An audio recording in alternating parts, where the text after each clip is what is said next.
Hello guys, આજે આપણે બનાવીશું મંચુરિયન માટે બધી સામગ્રી લઈ લીધી છે. એમાં આપણે કોબી ખમણી લઈશું. તમે જોઈ શકો છો કોબી ખમણાઈ ગઈ છે. ત્યાર પછી આપણે ગાજરને છીણીને ગાજર પણ ખમણી લઈશું. અને ઝીણું ઝીણું આપણે કેપ્સિકમ પણ સુધારી લઈશું. એક ખાયણીમાં આપણે આદુના ટુકડા કરી લઈશું. એમાં 8 થી 10 લસણની કળી નાખશું અને 5 આપણે મરચાં નાખશું અને એમને આપણે ખાંડી લઈશું. આદુ મરચાંની પેસ્ટ બનાવી લઈશું. કોબી, ગાજર, કેપ્સિકમ તેમાં આપણે ઘઉંનો લોટ ઉમેરીશું. આપણે મેંદાનો લોટ નહીં ખાઈએ, આજે ઘઉંના લોટમાંથી મંચુરિયન બનાવીશું. એકવાર ટ્રાય કરજો. આદુ મરચાંની પેસ્ટ અને એમાં આજીનો મોટો 2 ચપટી નાખીશું. સારી એવી થાય પોચી એટલે સોયા સોસ નાખીશું. રેડ ચીલી સોસ નાખીશું આપણે અને સ્વાદ મુજબ મીઠું પણ નાખીશું. આપણે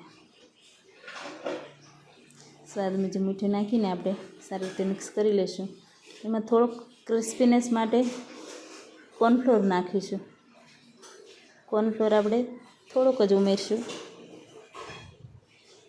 અને આપણે એને મિક્સ કરીને ગોળી બનાવી લઈશું. તળવા માટે તેલ મૂકી દીધું છે. મંચુરિયનની ગોળી આપણે તળવા નાખી દીધી છે. તમે જોઈ શકો છો. એને બહુ સ્લો ગેસે આપણે ચડવા દેવાની છે. ધીમા ગેસે આપણે ચડવા દઈશું ને એટલે અંદર સુધી તળાઈ જાય. બહુ લાલ નહીં થવા દેવાની અને બહુ વ્હાઈટ સફેદ જેવી પણ ન રહેવી જોઈએ. એ મંચુરિયનની ગોળી આપણે રેડી કરી લઈશું.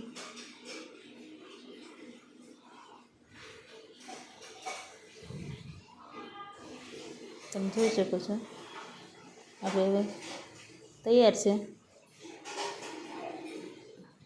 સાઈડમાં લઈ લઈશું આપણે મંચુરિયનની ગોળી. એ તેલ આપણે નીકાળીને એ જ બાઉલમાં આપણે પાછું કડાઈમાં તેલ મૂકી દઈશું 2 પાવડા. એમાં આદુ મરચાંની પેસ્ટ નાખીશું. ઝીણી સમારેલી ડુંગળી નાખીશું. ઝીણી સમારેલી કોબી નાખીશું. ઝીણું સમારેલું કેપ્સિકમ નાખીશું. એમાં લીલી ડુંગળી, લીલું લસણ ઝીણું સમારેલું એ પણ આપણે નાખી દઈશું. બધું થોડુંક ચડી જાય, થોડું આપણે ફૂલ ગેસે પ્રોસેસ કરીશું. આપણે આ પ્રોસેસમાં soya sauce, chilli sauce, capsicum સ્વાદ મુજબ આપણે નાખી દઈશું. આપણી જેટલી ક્વોન્ટિટી હોય એ પ્રમાણે આપણે બધી વસ્તુ નાખવાની છે. અને આપણે સ્લરી બનાવી છે. કોર્નફ્લોરની સ્લરી નાખીશું. કોર્નફ્લોરને પાણી મિક્સ કરીને આપણે સ્લરી બનાવી લીધી હતી. એમાં થોડુંક પાણી એડ કરીશું અને એમાં આજીનો મોટો 2 ચપટી એમાં આજીનો મોટો પણ નાખીશું. અને આપણે મંચુરિયન ગોળી તેમાં એડ કરીશું. મિક્સ કરી લઈશું. સારી રીતે હલાવી લઈશું. રેડી છે મંચુરિયન. એકવાર જરૂર ટ્રાય કરજો. Thank you.